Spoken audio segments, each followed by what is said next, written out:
তো বন্ধুসকল দেখিব সাডেনলি আমাৰ মাৰ্কেটে স্পাইক আহিছে ওকে আমাৰ টাৰ্গেট হিটে হৈ গ'ল যদি চাবলৈ যায় ফ্ৰেণ্ডছ টাইম হৈছে 9:20 আৰু যদি আমি চাৰ্টখন চাব যাওঁ মোৰ অকণমান লেটে হ'ল আহোঁতে কালিও দেখিব বেংক নিফটি আহিছিলে আমাৰ গেপ ডাউন অপেনিং হৈ দেখিব কালি মাৰ্কেট কণ্টিনিউ নিগেটিভ মাৰ্কেট আছিলে তো আজি আমাৰ হাই চান্সেছ থাকিব কাৰণ আজিও দেখিব মাৰ্কেট গেপ ডাউন অপেনিং কৰিছে আজি গেপ ডাউন অপেনিং আজি মাৰ্কেট কি কৰিব বুলিছ হোৱাৰ চান্সেছ হাই আছে তো মই অলপ এক্সপেক্ট কৰিছোঁ মাৰ্কেট অকণমান যদি মই তলত পাওঁ ইয়াতে ক'ৰবাত কল অপশ্যন বাই কৰিম বুলি কিন্তু মাৰ্কেট দেখিব কণ্টিনিউ ওপৰতে গৈ আছে এতিয়াও যদি আমি কল অপশ্যন লওঁ ইয়াৰ পৰা টাৰ্গেটটো বাৰু আমি পাই যাম যদি আমাৰ 55,500 লেভেলটো ব্ৰেক কৰিব যায় বা এইটো যিটো ডে হাই আছে ডে হাই নহয় এটা ছুইং হাই এই ছুইং হাইটো ব্ৰেক কৰিলেও আমাৰ টাৰ্গেট হৈ যাব কিন্তু মোক অকণমান ৰিট্ৰেচমেণ্টৰ কাৰণে মই এক্সপেক্ট কৰিছিলোঁ অকণমান মাৰ্কেট যদি তলত আহে অলপমান তলত পাই গ'লে মাৰ্কেট ধৰি লওক তলত বা আৰু অলপ তলত পালেতো আৰু ভাল এই লেভেলটো যদি ব্ৰেকডাউন দিয়ে তেতিয়াতো আৰু বেছি ভাল নাইবা অকণমান ৰিট্ৰেচমেণ্ট পালেও আমি এতিয়া বাই কৰিব পাৰোঁ তো বন্ধুসকল মই এটা বায়ে কৰি দিলোঁ মোক লগা নাই মাৰ্কেট হয়তো অলপ ৰিট্ৰেচমেণ্ট নিদিব পাৰে ইয়াৰ পৰা হয়তো ওপৰত গুচি যাব পাৰে কাৰণ কালি কণ্টিনিউ যিহেতু অ'কে মই কৈছিলোঁ যে কালি যিহেতু কণ্টিনিউ দেখিব ক্লজিং প্ৰাইজৰ ৰেজিষ্টেঞ্চ লৈ মাৰ্কেট কণ্টিনিউ তলত আহি গ'ল আজিও যিহেতু ক্লজিং প্ৰাইজৰ ৰেজিষ্টেঞ্চ লৈ আছিলে গতিকে মোক লাগিছে মাৰ্কেট হয়তো ইয়াৰ পৰা ওপৰত গুচি যাব পাৰে কুইক মমেণ্টামত সেইকাৰণে আমি ট্ৰেডটো ল'লোঁ কাৰণ দেখিব আমাৰ লছতে চলি আছে মাজতে অলপ প্ৰফিটতো আহিছিলে বন্ধুসকল মই অলৰেডি ক'লোৱে ট্ৰেডটো লোৱাৰ কাৰণটো আছিলে আমাৰ চাৰ্টিফিকেট কনচেপ্টটো previous day market same opening দিছিলে গেপ ডাউন অপেনিং দি মাৰ্কেট কণ্টিনিউ নিগেটিভ আছিলে বেছিয়ে নিগেটিভ আছিলে কালিও আমি কল অপশ্যন লৈ আমাৰ ষ্টপ লছ দি দিছে গতিকে আমাৰ আজি এক্সপেক্টেশ্যন থাকিব মাৰ্কেট অকণ মানে পজিটিভ মমেণ্টাম দিব তো মোৰ এইম আছিলে অলপ যদি মাৰ্কেট তলত পালোঁ হয় ইয়াতে বাই কৰিব অলপ ইজি হ'লহেঁতেন কিন্তু যিহেতু ৰিট্ৰেচমেণ্ট নিদিলে গতিকে মই অলপ ওপৰতে বাই কৰিলোঁ এতিয়া চাওঁচোন মাৰ্কেটে কি কৰে বন্ধুসকল ইয়াতে যদি আমি বেংক নিফটিৰ প্ৰাইজ একশ্যন চাওঁ বেংক নিফটি যিমানে সোনকালে 55,500 লেভেলৰ যদি ডাইৰেক্ট যদি ব্ৰেকআউট দি দিয়েতো আমাৰ কাৰণে ভালেই আৰু যদি হোল্ডো কৰে ওচৰত হোল্ড কৰিলেও ভাল কাৰণ এইটো লেভেলত বহুতে চেল কৰিব চেল কৰিলে আমি ষ্টপ লছবিলাক ক'ত পাম ওপৰত পাই যাম তেতিয়া মাৰ্কেটে কি কৰিব অলপ মমেণ্টামটো বেছি ষ্ট্ৰং দিব পাৰে তাৰমানে যদি ডাইৰেক্ট যদি ব্ৰেকআউট দি দিয়ে আমি যিটো প্ৰফিট পালোঁ ওলাই গ'লোঁ আৰু যদি এতিয়া বহুত টাইম ধৰক হোল্ড কৰি যদি ব্ৰেকআউট দিয়ে তেতিয়া আমি অলপ ডাঙৰ প্ৰফিটৰ কাৰণে ৱেইট কৰিব পাৰোঁ তেতিয়া কাৰণ ষ্টপ লছ অলপ মাৰ্কেটে বেছি পাব ষ্টপ লছ বেছি পালে অকণমান বেছি মমেণ্টাম দিব পাৰে বন্ধুসকল দেখিব এতিয়া যিটো আমাৰ 55,500 লেভেলটো ব্ৰেক কৰিব আহিছে মাৰ্কেটে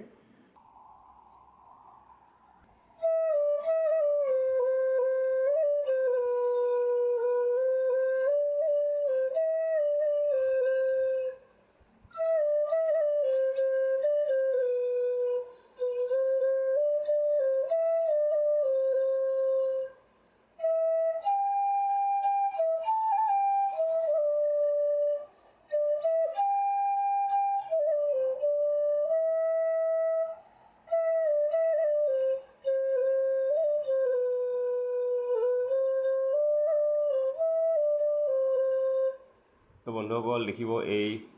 ৰেড লাইনডাল যিডাল মই ৰেজিষ্টেঞ্চ ড্ৰ কৰিছোঁ ট্ৰেণ্ড লাইন এইডালে পৰা লক্ষ্মণ ৰেখাৰ নিচিনা কাম কৰি আছে মাৰ্কেট সিহঁতে টাচ কৰে আৰু ইলেক্ট্ৰিক শ্বক লগাৰ নিচিনাকৈ ঘূৰি আহে লগালগ এইটো ব্ৰেকআউট দিব পৰা নাই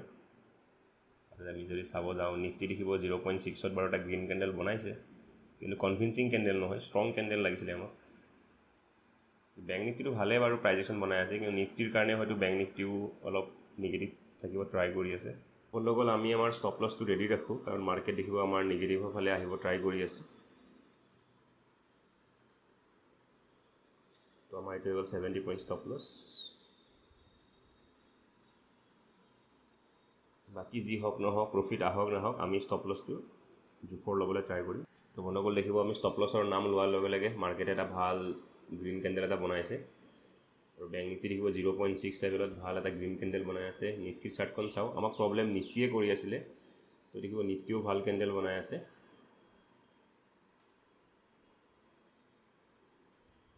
নিফটিত দেখিব দুটা গ্ৰীণ কেণ্ডেল বনাইছে ষ্ট্ৰং কিন্তু বেংক নিফটিত বনাইছে মাত্ৰ এটা ঠিক আছে বাৰু এতিয়া আমি অলপ ৱেইট কৰিম এনেকুৱা কেণ্ডেল আহিলে এই মমেণ্টামবিলাক কণ্টিনিউ কৰাৰ চান্সেছ থাকে বাৰু কাৰণ কেণ্ডেলটো বহুতেই ষ্ট্ৰং বেংক নিফটি বাৰু ঠিকেই আছে বেংক নিফটিৰ চাৰ্টখন চালেতো এতিয়াও বুলিছ ভিউটো আহি আছে যে মাৰ্কেট ইয়াৰ পৰা ওপৰতে যাব কিন্তু এই নিফটিৰ চাৰ্টখন চালেহে সেই কনফিডেঞ্চটো নাহে ঠিক আছে, ষ্টিল আমি ৱেইট কৰিম ট্ৰেডটো যি হয়, প্ৰফিট হওক লছ হওক। তো বন্ধুসকল দেখিব ছাডেনলি আমাৰ মাৰ্কেটে স্পাইক আহিছে। স্পাইক মানে কি আৰু বুলিছ মমেণ্টাম আহিছে, বেংক নিফটিত ভাল মমেণ্টাম দিছে, নিফটিও ভাল মমেণ্টাম দি আছে। তো চাওঁ এতিয়া। অ'কে, আমাৰ টাৰ্গেট হিটেই হৈ গ'ল। যদি চাবলৈ যায় আমি এইটো বুক কৰিব ট্ৰাই কৰিম। তো আমি বেংক নিফটি চাৰ্ট চাই থাকোঁতে আমাৰ দেখিব, কাৰণ বেংক নিফটি চাৰ্টখন অকণমান দেৰিকৈ আপডেট হয়, প্ৰিমিয়ামৰ চাৰ্টখন আগতে আপডেট হয়, তাৰপিছত আমাৰ স্পটৰ প্ৰাইজৰ চাৰ্টখন আপডেট হয়। তো আমি এটা এক্সিট কৰিব চান্সে নাপালোঁ, কাৰণ ইমান স্পাইকত এক্সিট কৰা পচিবলো নহয় বাৰু, যদিহে আপুনি অলপ বেছি প্ৰফিট এক্সপেক্ট কৰে।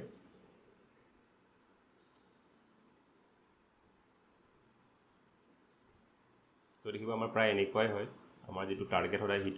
কৰি সদায় মাৰ্কেটে এনেকুৱা উইক বনোৱা কেণ্ডেল বনায়। ঠিক আছে, আমি ৱেইট কৰিম কি হয়। আমি যদি প্ৰফিট চাব যাওঁ পইণ্ট হিচাপত,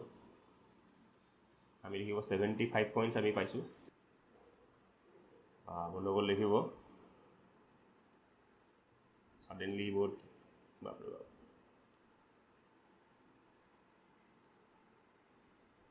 বন্ধুসকল দেখিব আমাৰ টাৰ্গেট হিট কৰিয়ে মাৰ্কেটত ভলাটিলিটি চাওক বা ৰিভাৰ্চেল দি দিলে মাৰ্কেট। তো আজি আমাৰ কাৰণে যদি ষ্টপ লছ হিট হয়, আমাৰ কাৰণে আজি বহুতেই বেডলাক হ'ব। টাৰ্গেট পায়ো আমি 75 টাৰ্গেট পায়ো আমি এক্সিট কৰিব নোৱাৰিলোঁ। গতিকে আমি ষ্টপ লছটো কিমান আছিলে মই পাহৰি থাকিলোঁ। ষ্টপ লছ 669.45 আমি ওলাব লাগিব। 669.45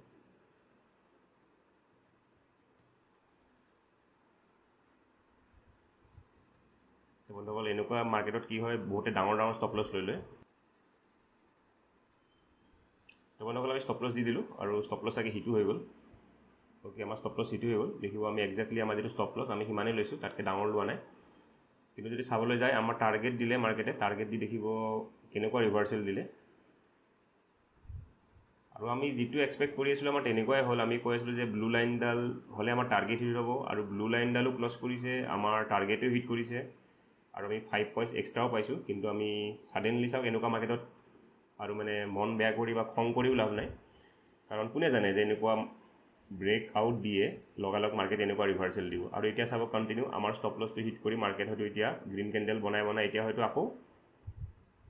মানে টাৰ্গেটো দি দিব পাৰে, ডাঙৰ টাৰ্গেটো দি দিব পাৰে। ঠিক আছে, গতিকে কিন্তু আমি আমাৰ যিটো ষ্টপ লছটো ফিক্স ৰাখিব ট্ৰাই কৰোঁ। আমাৰ 60 ডে চেলেঞ্জৰ আমাৰ সেইটোৱে উদ্দেশ্য, যাতে আমাৰ যিটো ডিচিপ্লিনটো আমি মেইনটেইন কৰি চলোঁ। আৰু বেয়া মাৰ্কেটত, এনেকুৱা মাৰ্কেটত যদি আমি ডিচিপ্লিন মেইনটেইন কৰি চলিব পাৰিছোঁ, তেতিয়াহ'লে ফিউচাৰত যেতিয়া আমি কোৱাণ্টিটি বঢ়াম বা আৰু এনেকুৱা ধৰণৰ মাৰ্কেটটো আহি থাকিব ন, মাহত 2-3 বাৰ, য'ত নেকি আমাৰ 2 মিনিটৰ ভিতৰতে আমাৰ টাৰ্গেটৰ পৰা ষ্টপ লছ যোৱা, এনেকুৱা মাৰ্কেট আকৌ ৰিপিট হ'ব। যাতে আমি কি নকৰোঁ, ডাঙৰ ষ্টপ লছ নলওঁ। যদি আমাৰ 2 মিনিটৰ ভিতৰত যদি ভাবক মাৰ্কেটে কিমান মমেণ্টাম দিছে, মই আপোনাক দেখাই আছোঁ। 2 মিনিটৰ ভিতৰত ধৰি লওক আমাৰ 3 মিনিটৰ ভিতৰত ষ্টপ লছ দিছে, দেখিব 153 মানে এগেইনষ্টত গৈছে আমাৰ, মানে আমাৰ 75 টাৰ্গেট দি আমাৰ 70 পইণ্ট ষ্টপ লছ, তাৰমানে 153 পইণ্টছ মাৰিছে। গতিকে এই মমেণ্টাম কিন্তু আৰু ডাঙৰ হ'ব পাৰিলেহেঁতেন। ইচ্ছা কৰিলে যদি 2 মিনিটৰ ভিতৰত যদি 153 পইণ্ট গৈছে, সি আৰু নেক্সট 2 মিনিটৰ ভিতৰত 300 পইণ্টটো তলত যাব পাৰে। গতিকে আমি ইমান ডাঙৰ ষ্টপ লছ নল'লোঁ, আৰু আমাৰ যিটো ষ্টপ লছ আছিলে আমি সেইমতে ওলাই গ'লোঁ। অলপ মাৰ্কেটখন চাওঁ এতিয়া মাৰ্কেটে কি কৰে। এতিয়া চাওক, অভিয়াছলি যদি মাৰ্কেট ইয়াৰ পৰা আমাৰ দেখিব এক্সেক্টলি ষ্টপ লছ হিট কৰিছে, ষ্টপ লছ হিট কৰি স্পাইকত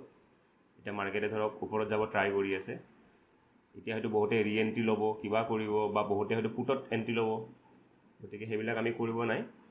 আমাৰ এক্সপেক্টেশ্যন আছিলে যে মাৰ্কেট কণ্টিনিউ ওপৰত যাব। কণ্টিনিউ নহয়, আমাৰ এক্সপেক্টেশ্যন আছিলে, মই ষ্টাৰ্টিঙতে কৈ আছিলোঁ যে মোৰ এক্সপেক্টেশ্যন আছিলে যে মাৰ্কেট অকণমান যদি মই তলত পাওঁ, এই লেভেলটোত যদি পাওঁ মই বাই কৰিম। তেতিয়া মোৰ টাৰ্গেট থাকিব এই ব্লু লাইনডাল। ইমান ৰিভাৰ্চেল নিদিলে, ৰিভাৰ্চেল নিদিয়াৰ কাৰণে মই কৰিলোঁ কি, মই এইটো লেভেলতে বাই কৰিলোঁ। আমি প্ৰথম 50 পইণ্টছ প্ৰফিট দেখিলোঁ, তাৰপৰা ৰিভাৰ্চেল দিলে, আমি ইয়াতে 75 পইণ্টছ প্ৰফিট দেখিলোঁ, আমাৰ টাৰ্গেট হিট হৈ গ'ল। কিন্তু ইমান স্পাইকত হিট কৰিলে আৰু লগত ইমান ষ্ট্ৰং ৰিভাৰ্চেল দিলে, আমি প্ৰফিট বুক কৰিবই নাপালোঁ, বা আমি ট্ৰেইল কৰিব নাপালোঁ। আৰু নৰ্মেলি মই ট্ৰেইল নকৰোঁ বাৰু, মানে যদি মোৰ যিটো টাৰ্গেট পাওঁ টাৰ্গেট বুক কৰোঁ, নহয় মই ষ্টপ লছ বুক কৰোঁ। মাজত অলপ মোৰ প্ৰব্লেম পাওঁ চাইক'লজিকেলি, তো সকলোৰে বেলেগ ছিষ্টেম। তো মই কি কৰোঁ, যদি টাৰ্গেট পালোঁ টাৰ্গেটত বুক কৰিব ট্ৰাই কৰোঁ, নহ'লে ষ্টপ লছত বুক কৰিব ট্ৰাই কৰোঁ। কিন্তু ইমান ধৰণৰ যে মাৰ্কেট সাইকোলজিক্যাল নাম্বাৰটো ব্ৰেক আউট কৰি যে এনেকৈ ৰিভাৰ্চেল দিব সেইটো এক্সপেক্টেশ্যন নাছিলে তো দেখিব আমাৰ চান্সেই নিদিলে টাৰ্গেট যি এবাৰ দেখালে এবাৰেই দেখালে কেতিয়াবা মাল্টিপল টাইম টাৰ্গেট দিয়ে তেতিয়া আমি বুক কৰিব চান্স পাওঁ ধৰক এবাৰত আমি বুক নকৰিলোঁ ছেকেণ্ড টাইম আকৌ টাৰ্গেট দিয়ে থাৰ্ড টাইম দিয়ে কিন্তু আজি 2 মিনিটৰ ভিতৰতে আমাৰ 3 মিনিটৰ ভিতৰত আমাৰ ষ্টপ লছ গুচি গ'ল ঠিক আছে বন্ধুসকল তো ইয়াতে আমাৰ মেইন চাইক'লজিবিলাক বিল্ড হয় যে এই মাৰ্কেটটো আজি লাষ্ট নহয় এনেকুৱা মাৰ্কেট আকৌ আহিব য'ত নেকি আমাৰ টাৰ্গেটৰ পৰা ডাইৰেক্ট কি হ'ব ষ্টপ লছ হিট হৈ যাব 2 মিনিটৰ ভিতৰত আৰু কেতিয়াবা কি হ'ব ভাল দিনো আহিব য'ত আমাৰ কি হ'ব ষ্টপ লছৰ ওচৰৰ পৰা হয়তো 2টা কেণ্ডেলত আমাৰ টাৰ্গেটটো হিট হৈ যাব পাৰে গতিকে আমি কি কৰিব লাগিব এনেকুৱা টাইমত য'ত আমাৰ এনেকুৱা এইটো ধৰি লওক এটা এক্সিডেণ্ট এই এক্সিডেণ্টটো আমি কি হ'ব দিব নালাগিব ডাঙৰ হ'ব দিব নালাগিব যে অ'কে অলপ হোল্ড কৰোঁ ইমান পটককৈ আহিলে আকৌ মই ৰিভেঞ্জ ট্ৰেডিং লওঁ মইতো প্ৰফিট পাইছিলোঁৱে মই বুক কৰিব নাপালোঁ আৰু মই এটা মাৰ্কেট নিগেটিভ পুট অপশ্যন লওঁ বা আকৌ মই কল অপশ্যন লওঁ এইবিলাক কৰি থাকিব নাই সেইটো আপোনাৰ গ'ল তো আপুনি নেক্সট ডে আপুনি আহক কুল মাইণ্ডত আহক কুল মাইণ্ডত ট্ৰেড কৰক সেইটো হৈ গ'ল আমাৰ ডিচিপ্লিন তো ঠিক আছে বন্ধুসকল আজিলৈ ইয়াতে এৰিছোঁ ধন্যবাদ